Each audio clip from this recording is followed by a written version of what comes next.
আপনি চিনবেন না, আমি কক্সবাজারের মাস্তান, কালু মাস্তান। সকালবেলার সমুদ্র সৈকতটা দেখতে উফ এত সুন্দর লাগে। তুই এরকম হঠাৎ করে চলে এলি যে? তোমাকে সারপ্রাইজ দিবে বলেই হঠাৎ করে চলে এসেছি। চাপাসতে বেরো। আরে প্লিজ একটু হেল্প করুন ভাই, প্লিজ হেল্প করুন, একটা গাড়ি ডাকুন, কেউ একটা গাড়ি ডাকুন। আচ্ছা, কখন জ্ঞান ফিরতে পারে? এখন জ্ঞান ফিরেছে, আমার মনে হয় she is out of danger. ভাইয়া তুমি হুট করে কোথায় চলে গেলে বলো তো? আর বলিস না, একটা জরুরি কল এলো তাই বেরিয়ে যেতে হলো।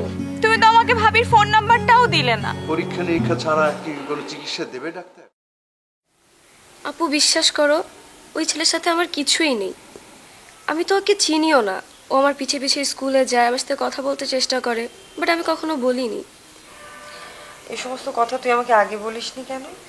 আমি তো ভেবেছিলাম কথা না বললে, পাত্তা না দিলে ওরা এমনিই কেটে পড়বে, আর ডিস্টার্ব করবে না। দেখ, সামান্তার কারণে আমাদের পরিবারে অনেক বিপদ এসেছে। তুই তো খুব ভালো করেই জানিস যে আমরা কেউই চাই না, আমি মা আমরা কেউই চাই না যে তোর সাথে এমন কোনো ইনসিডেন্ট হোক যার কারণে আমার আর মায়ের রাগ করার কারণটা অনেক বেশি। কিন্তু আপু আমার তো কোনো দোষ নেই। জানি তুই অনেক ছোট, মাত্র ক্লাস 7-এ পড়িস, আর এই সমস্ত কথা তোর সাথে বলতেও খুব একটা ভালো লাগে না, কিন্তু কি করবো বল, বলতে হয়। ছোট ছোট ইনসিডেন্টগুলোই না একটা সময় বড় হয়ে অনেক বড় একটা আকার ধারণ করে। সামান্তা তার সবচেয়ে বড় উদাহরণ। একটু চিন্তা করে দেখ, সামান্তা আজকে কোথায়, কেমন আছে, কি করছে, আমরা না কেউ কিছুই জানি না। আপু আমি সামান্তাপুর মতো কখনো তোমাদের ছেড়ে কোথাও যাব না, তুমি দেখো।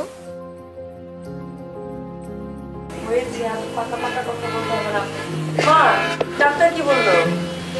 আজকে দিতে থাকতে হবে, কতগুলো টেস্ট দিয়েছে, পরীক্ষা করে দেখবে। কোনো পরীক্ষা লাগবে না তোমার, আমি ঠিক আছে, তুমি এখন বাসায় চলো। একটু শান্ত হতে হবে। মানে ডাক্তার বলেছে কোনো সমস্যা নেই, তবে হসপিটালের একটা ফর্মালিটিস আছে তো, তুই একটা পরীক্ষা করবে। আমরা কালই বাসাতে চলে যাব, কোনো চিন্তা করিস না মা। হ্যাঁ বাবা লক্ষ্মী।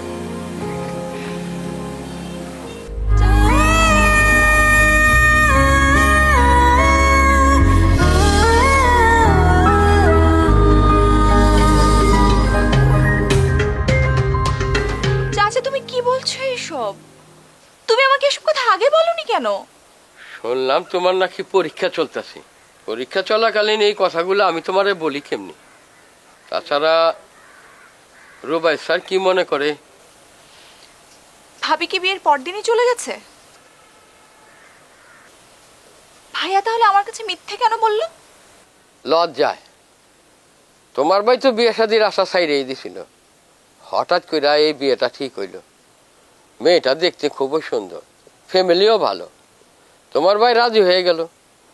তাড়াহুড়া কইরা কোনো কাম ভালো হয় না। তাছাড়া বিয়েতে তোমরা কেউ পর্যন্ত থাকতে পারলে না। তারপর তো কিন্তু একটা কথা আমি বুঝতে পারছি না, ভাইয়া তো বিয়ের সময় আমাকে ভাবির সাথে একবার কথাও বলে দিয়েছিল। কই তখন তো আমি তার মুখে কোনো নেগেটিভ কথা শুনিনি। আর সে যদি রাজি নাই থাকবে তাহলে বিয়ে করে সংসার করার জন্য রাজিই বা হলো কেন? সে রাজি ছিল না, তার ফ্যামিলি চাপে পড়া এই বিয়েতে রাজি হয়েছে। তুমি তো ওই বাড়ির ঠিকানা জানো তাই না চাচা? তুমি আমাকে নিয়ে চলো তো, আমি ভাবির সাথে দেখা করব। লাভ হইব না মা। কেন? আমি যতটুকু শুনছি তোমার বাবি তার বাপের বাড়িতে নাই। সকাল বিকাল জুবাইদ বাবা তার খোঁজার চেষ্টা করতেছে। কি বলো? আমি ঠিক বলতে পারবো না, তবে জুবাইদ বাবা যে মিঠু ভাইয়েরে খুঁজতে বলে এইটা আমি আড়াল থেকে শুনছি। সরাসরি জিজ্ঞেস করার সাহস পাই নাই। বিয়ের আগে তার সাথে অন্য একটা ছেলের সাথে সম্পর্ক ছিল। তার মানে ভাবি কি ওই ছেলেটার সাথেই পালিয়ে গেছে? হুম।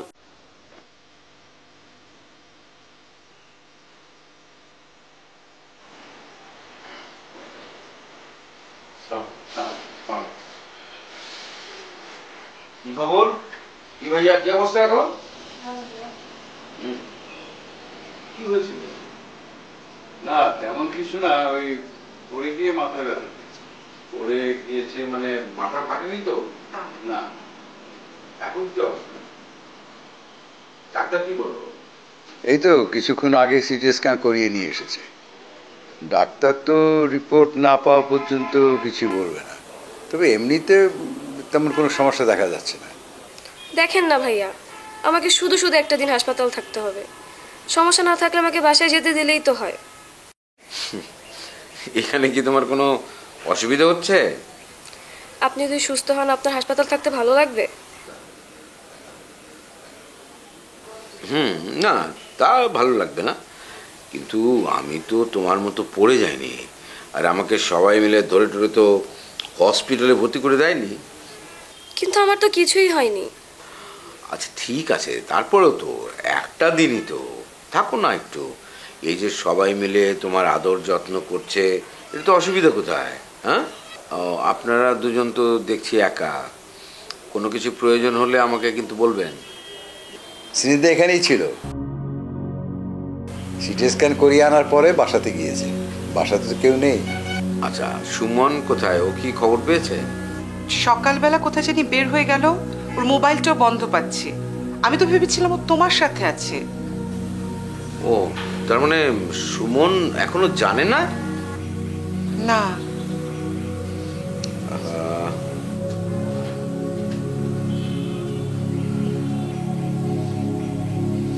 The dialed number is currently unreachable. Phone তো বন্ধ, ফোনটা তো খোলা রাখা দরকার ছিল আজকাল তো। Anyway, কোনো কিছু দরকার হলে কিন্তু আমাকে জানাবেন সাথে সাথে।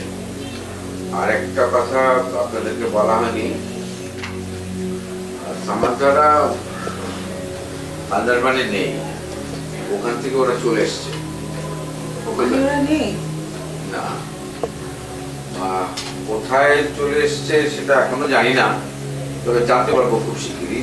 যে ছেলেটা ওদেরকে ওখানে আশ্রয় দিয়েছিল, সেই ছেলেটাকে আমার লোকজন ট্রেস করতে পেরেছে।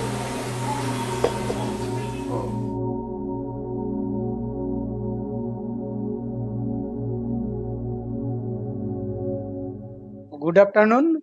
আমি অয়ন, 503 নম্বর রুমের গেস্ট। একটু ফোনটা একটু কানেক্ট করে দিবেন? Yes sir.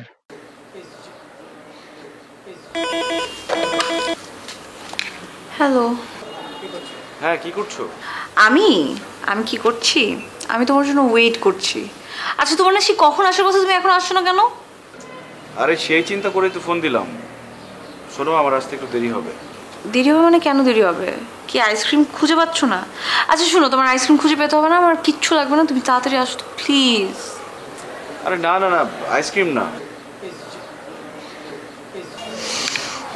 তাহলে আমার আসলে একজনের সাথে দেখা হয়ে গেছে, তাই একটু সময় দিতে হচ্ছে। মানে তোমার একজনের সাথে দেখা হয়ে গেছে মানে তাকে সময় দিতে হচ্ছে? তুমি কি বলতে চাচ্ছ? মানে কার সাথে দেখা হয়েছে? কোনো মেয়ে? আহা, তুমি যেটা ভাবছো সেটা না। ওই আমার এক মামার বন্ধু, পটল মামা। পটল মামা? তো তোমার কেন তোমার পটল মামাকে টাইম দিতে হবে? আর উনি একদম নাছর বান্দা, কোথায় উঠেছি সেটা দেখতে যাচ্ছে। তোমার কথা তো আমি আর বলতে পারি না, এই জন্য আমি একটু বাইরে বাইরে ঘুরে সময় কাটাচ্ছি। উনি চলে গেলে আমি চলে আসবো। আচ্ছা শোনো, তুমি এখন কোথায়? এই তো আমি ঝাউবনে। মামা ওই যে মামির সাথে ফোনে কথা বলছে, এই সুযোগে আমি তোমাকে ফোন দিলাম। ওনার সামনে তো আর তোমাকে ফোন দিতে পারি না। ঠিক আছে। শোনো, তুমি কিন্তু আবার এই যে জোয়ার ভাটা টাটা এগুলো না দেখে না বুঝে কিন্তু পানিতে ঝাঁপিয়ে পড়ো না, বুঝছো? নামলে কি হবে? না হলে কিন্তু টেনে নিয়ে যাবে ভাটার সময় নামলে। এত সহজ আমাকে টেনে নিয়ে যাওয়া? একজনের সাথে ইঁদুর বিড়াল খেলে এত দূর এসেছি, এখন আর টানাটানি চলবে না। ও তাই না? এত সহজে হাঁপিয়ে উঠলে? এই তোমার ভালোবাসা না? এই তুমি ভালোবাসার জন্য তোমার কলিজা হাতের মুঠোয় নিয়েছো না? হয়েছে, আমার বুঝা হয়ে গেছে। আচ্ছা, আমি যে হাঁপিয়ে উঠেছি তোমাকে কে বললো? ভালো যে বাঁচবো সেই সুযোগও তো পাচ্ছি না। তো তোমাকে নিষেধ করেছে কে? সবসময় আছি একটা আতঙ্কের মধ্যে। এই আতঙ্কের মধ্যে থেকে কি ভালোবাসা যায়? তাও ভালো যে বেশ কিছুদিন পর একটু স্বস্তির মধ্যে আছি। আচ্ছা, তোমার হাজবেন্ড লোকটা এরকম নাচরবান্দা কেন বলো তো? তুমি তাকে রেখে পালিয়ে চলে এসছো, উনি তোমাকে রাগ করে তালাক টালাক দিয়ে দিবে তা না, সে উল্টো পিছনের লোক লাগাচ্ছে তোমার খুঁজে বের করার জন্য। কেন? এক্সকিউজ মি, আমার হাজবেন্ড মানে? অয়ন, আমি তোমাকে আবারও একটা কথা ক্লিয়ারলি একটু বুঝিয়ে দিই, মানে ওই লোকটার সাথে কিন্তু তুমি আমাকে আবারও পেঁচিয়ে ফেলছো। লোকটাকে আমি কখনোই আমার হাজব্যান্ড মনে করিনি আর মেনে নিতে পারবো না, mind it. Sorry sorry sorry, আমি কারেকশন করে নিচ্ছি। তোমার হাজবেন্ডের জায়গায় হবে ওই বদ লোকটা, ঠিক আছে? ওকে। শুনো, এখন তুমি তোমার ওই বজ্জাত পটল মামাটাকে তাড়াতাড়ি করে বিদায় করে দিয়ে সুন্দর করে আমার কাছে চলে আসো প্লিজ। বাবা, তুমি আসলে আমি বের হবো। আচ্ছা তো ঠিক আছে, পটল মামাকে বিদায় করে আমি চলে আসবো, তুমি কোনো টেনশন করো না। ওকে, আসো, ওয়েটিং।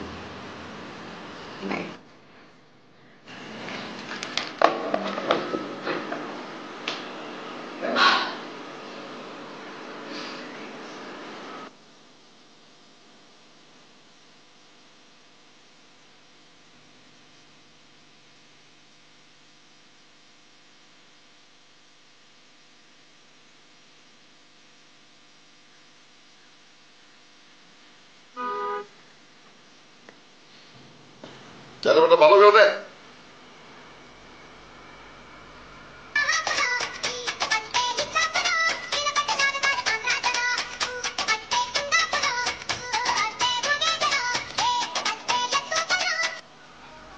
বস, কোন আপডেট আছে মিঠু?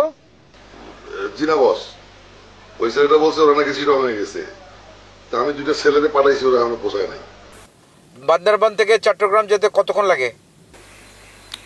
চট্টগ্রাম থেকে একটু ভিতরে বস। তুমি যে বান্দরবান থেকে লোক পাঠালে, চিটগাং এ তো আমাদের নিজস্ব লোক আছে। কই, তুমি তো আমাকে একবারও সেটা মনেও করালে না, তুমি নিজেও পাঠালে না, কেন? জি বস, চিরং আমাদের লোক আছে, সেটা আমি জানি বস, কিন্তু এই ব্যাপারে বেশি লোকজন ইনভলভ করা কি ঠিক হবে বস? লোকজন বেশি জানাজানি হয়ে যাবে না?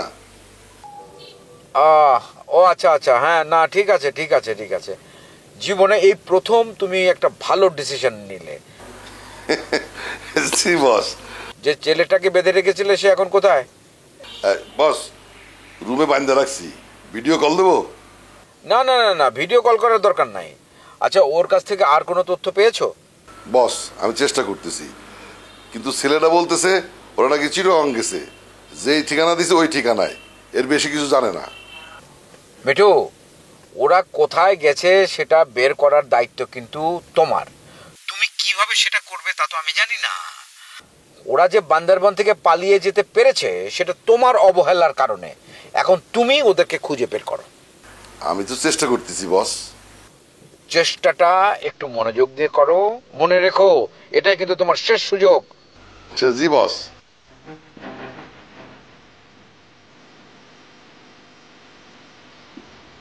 কিরে, শুনছিস কি বলছে?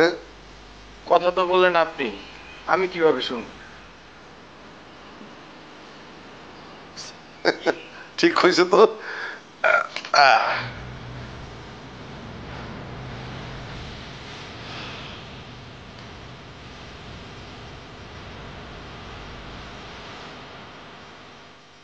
বল, ওদের সম্পর্কে আর কি কি তথ্য জানিস বল।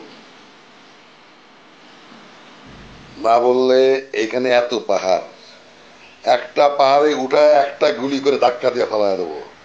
এত অল্প বয়সে বলে যায় লাভ কি? হ্যাঁ বল। ভাই, ভাই বিশ্বাস করেন, আমি যা জানি সবই তো কইলাম, এর বেশি কিছু ভাই আমি জানি না। আচ্ছা ঠিক আছে, আমার লোক আগে পৌঁছাক, তারপরে দেখি কি করা যায়। এই মুখ আটকা, আটকা মুখ।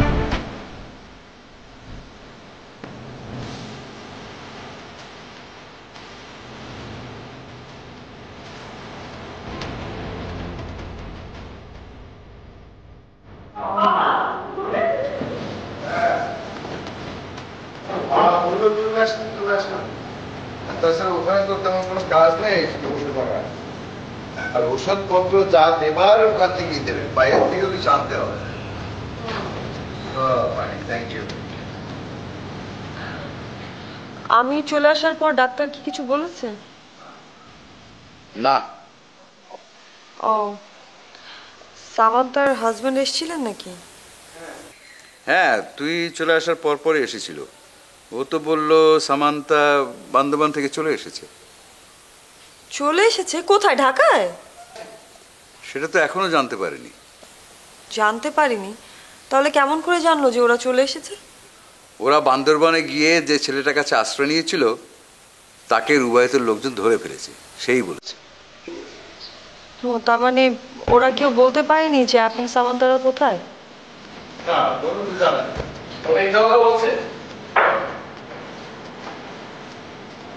আমি কনফার্ম বাবা, ও মিথ্যা কথা বলছে। আমি তো এই জন্য বলছি আমাকে যেতে দাও, আমি যে দেখি কেন কিভাবে মিথ্যা কথা বলছে। আচ্ছা বাবা, ওর কি কোনো বন্ধুর নাম বলেছে? না, ওখানে চাকরি। আচ্ছা ঠিক আছে, তুই কাকে ফোন করছিস?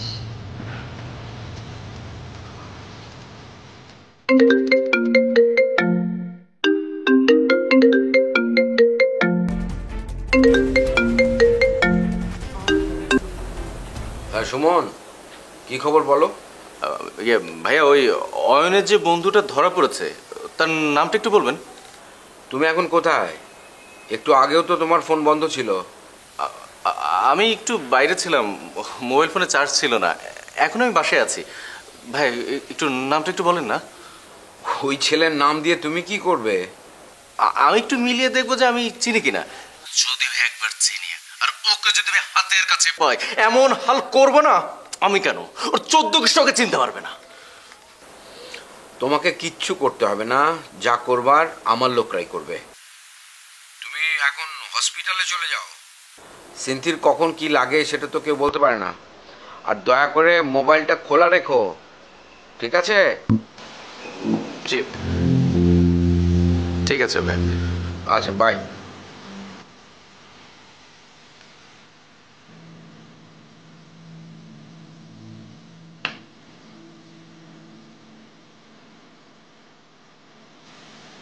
কি বললো? না, নাম বলেনি। আর বললো আমাকে নিয়ে সব চিন্তা করতে মানা করলো, দরকার হলে ফোন করবে। ঠিকই তো বলেছে।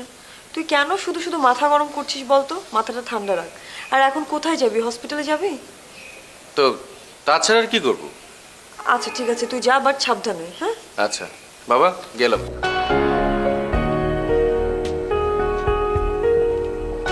শোনো বাবা, খাওয়া দাওয়া তো কিছু হয়নি।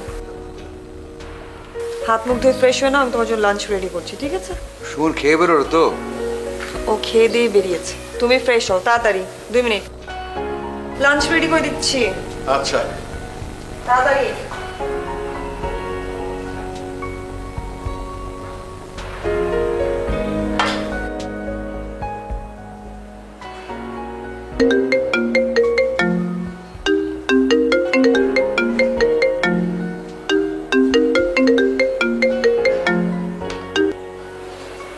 হ্যালো।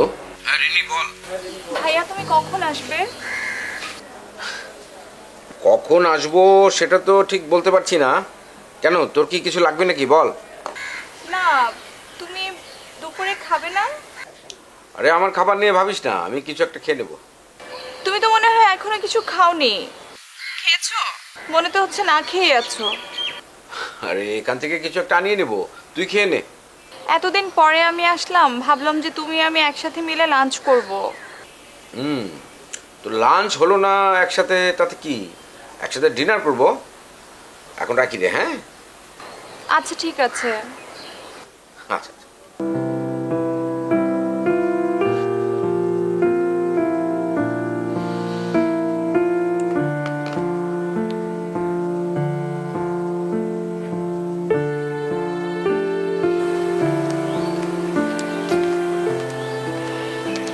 মামুনি, তুমি খাইয়া নিতা, আসো। ঠিক আছে চাচা, খাবার দিয়ে দাও। চাচা, ওই বাড়ির কারো নাম্বার কি তোমার কাছে আছে? না গো মা, আমার ওই বাড়ির নাম্বার দিব কে? আচ্ছা ঠিক আছে, তুমি যাও। তুমি আসো।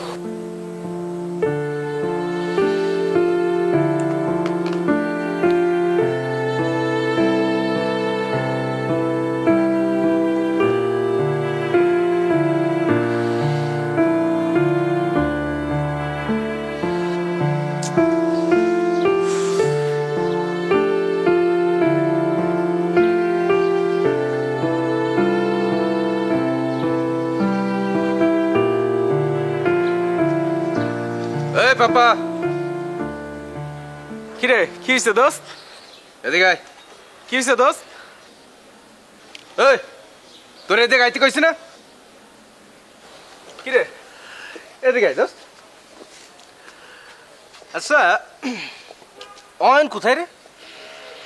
ওয়ান কোথায় আমি জানি না। তুই জানিস না? না আমি ওয়ান কোথায় জানি না। আর তুই আমার এভাবে চার্জ করস কেন? ও আমি তোর চার্জও করতে পারুম না। আরে আল্লাহ দেই তো। বাহ বাহ বাহ, সেটা তো জুটে বাঁচছিস না? তুই আমার মারলি? মারতে হতে পারে হলাম। সত্যি করে কও অয়ন কোথায়? আমি জানি না। জানিস না? না। ওই ওই হালা পালা।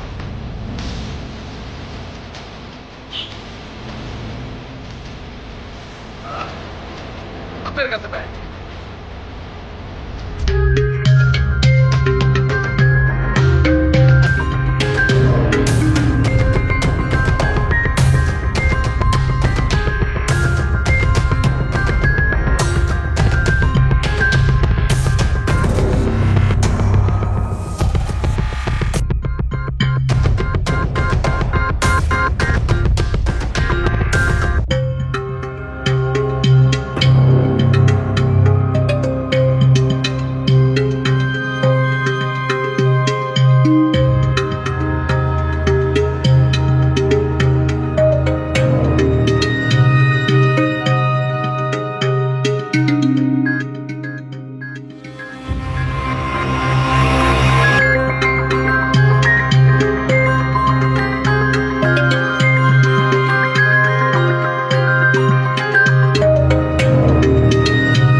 না না, আমি না হয়ে অন্য কেউ হলেও একই কাজ করতো।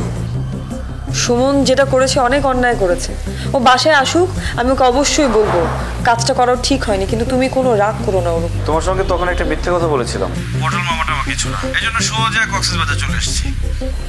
কক্সবাজার কোন তোরা কোন হোটেলে? তুমি এখন কোথায়? বস আমি এখন কক্সবাজারের উদ্দেশ্যে রওনা দিছি। আরে না, কোনো সমস্যা নেই, চলো। এই কয়দিন নাকি ওরা একসাথে থাকে নাই।